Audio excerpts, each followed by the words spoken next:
Welcome to our channel. Today we're diving into the brilliant strategies of Sir Francis Drake, a man who became a legend in his own time. Across the English Channel, a formidable force is approaching, the Spanish Armada, sent by King Philip II of Spain to invade England.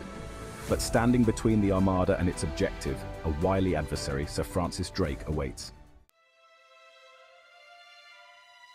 Picture, if you will, the English Channel. The Spanish Armada, a fearsome spectacle of towering galleons, sails slowly but inexorably onwards, their decks bristling with cannons and soldiers. But Drake, commanding a fleet of smaller, nimbler ships, refuses to engage in a direct confrontation.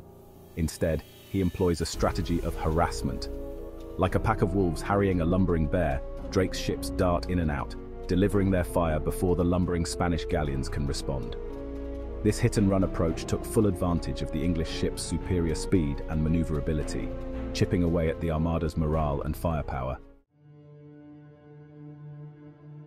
The date is August 7th, 1588.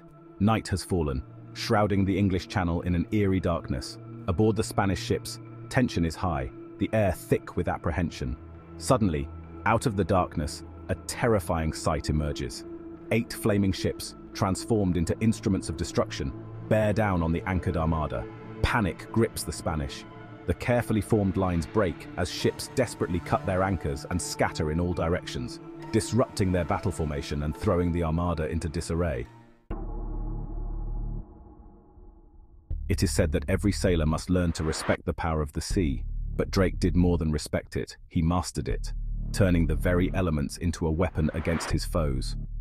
Time and again, Drake used the prevailing westerly winds to launch attacks from the windward side, a position that gave his ships a crucial edge in battle. This allowed them to dictate the pace of the engagement, closing in to unleash devastating broadsides before utilizing the wind's power to quickly disengage. The Spanish, with their heavier, less maneuverable ships, found themselves constantly struggling to keep up, outmaneuvered and outgunned. Warfare is not only a physical contest, but a battle of wills, a struggle for psychological dominance. Drake understood that fear and uncertainty could be just as effective as any cannon fire. His night raids, cloaked in the darkness, struck terror into the hearts of the Spanish sailors, who never knew when or where the next blow would fall.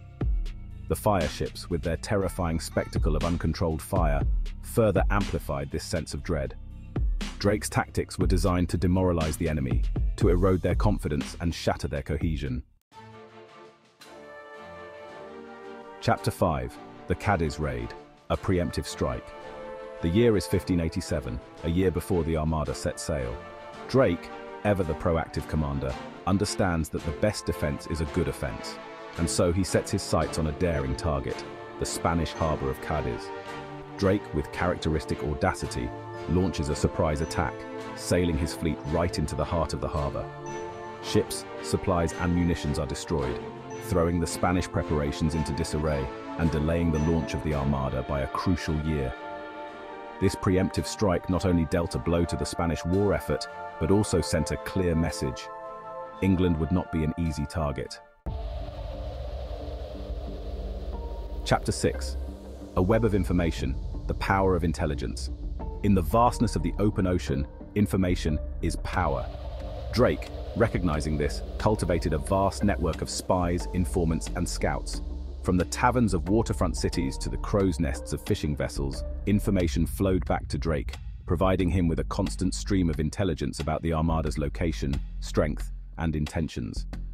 This allowed him to make informed decisions, to position his forces strategically, and to exploit every opportunity that presented itself. But Drake's intelligence network was not limited to gathering information. By spreading false rumors and misleading reports, he could confuse the enemy, sow discord among their ranks, and manipulate their movements to his advantage. Chapter 7. The Decoy Beacon, a legend is born. As the Armada limped northward, battered by storms and harried by the English, legend has it that Drake employed one final cunning tactic. The Spanish, disoriented and demoralized, were relying on a series of beacons to guide them along the treacherous English coastline. Drake, it is said, ordered the beacon on his flagship extinguished, leaving the Spanish to follow a false light. This act of deception led the Armada further astray, deeper into the treacherous waters of the North Sea, where they would face their ultimate defeat. The legacy of a sea dragon. Sir Francis Drake, the Dragon of the Seas, left an indelible mark on history. His victory against the Spanish Armada not only secured England's independence, but also ushered in a new era of naval warfare